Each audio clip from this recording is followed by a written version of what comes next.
হানজালার গোসল হয়েছিল তৃতীয় আসমানে জমজমের পানিতে। হযরত হানজালা রাদিয়াল্লাহু তাআলা আনহু তিনি সদ্য বিবাহ করেছেন। ওই সময় আমাদের প্রিয় নবী সাল্লাল্লাহু আলাইহি ওয়াসাল্লাম সাহাবীদেরকে বললেন, আমার সাহাবায়ে কেরাম, তোমরা উহুদের যুদ্ধের জন্য প্রস্তুতি গ্রহণ করো। রাসূলুল্লাহ সাল্লাল্লাহু আলাইহি ওয়াসাল্লাম হযরত হানজালা রাদিয়াল্লাহু তাআলা আনহুকে বললেন, হানজালা, তোমাকে যুদ্ধে যেতে হবে না।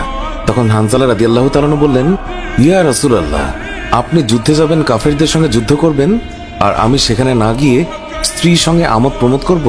এটা আমি সহ্য করতে পারবো না, আমাকেও যুদ্ধে নিয়ে চলুন। রাসূলুল্লাহ সাল্লাল্লাহু আলাইহি ওয়াসাল্লাম তখন বললেন, হানজালা, আমি তোমাকে আদেশ দিলাম, তুমি বাড়িতে থাকো, তোমাকে যুদ্ধে যেতে হবে না। হানজালা তখন নবীর আদেশ শুনে কাঁদতে কাঁদতে বাড়ি চলে গেল। আমাদের প্রিয় নবী সাল্লাল্লাহু আলাইহি ওয়াসাল্লাম সাহাবীদেরকে নিয়ে যুদ্ধে চলে গেছেন। এদিকে সাহাবী হানজালা তার স্ত্রীর সঙ্গে রাত কাটানোর পর তার উপর গোসল ফরজ হয়ে গিয়েছে, তাই সে গোসল করতে গেছেন, পানি নিয়ে দাঁড়িয়েও গেছেন। এই সময় মদিনার গলি থেকে কেউ একজন চিৎকার করে বলছিলেন, মদিনার মুসলমানরা, তোমরা কার জন্য জীবিত থাকবে? তোমাদের প্রিয় নবীকে কাফের মুশরিকরা শহীদ করে দিয়েছে।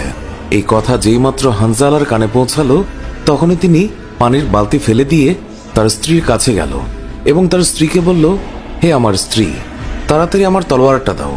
যে কাপুরুষরা আমার নবীকে শহীদ করেছে, যে কাফেররা বিশ্বনবী হযরত মুহাম্মদ সাল্লাল্লাহু আলাইহি ওয়াসাল্লামকে হত্যা করেছে, আমি তাদেরকে ছাড়ব না। আজ হয় তারা মরবে, না হয় আমি মরব। যেই দুনিয়ায় নবী নেই, সেই দুনিয়ায় আমি বাঁচতে চাই না। দাও, আমার তলোয়ারটা দাও।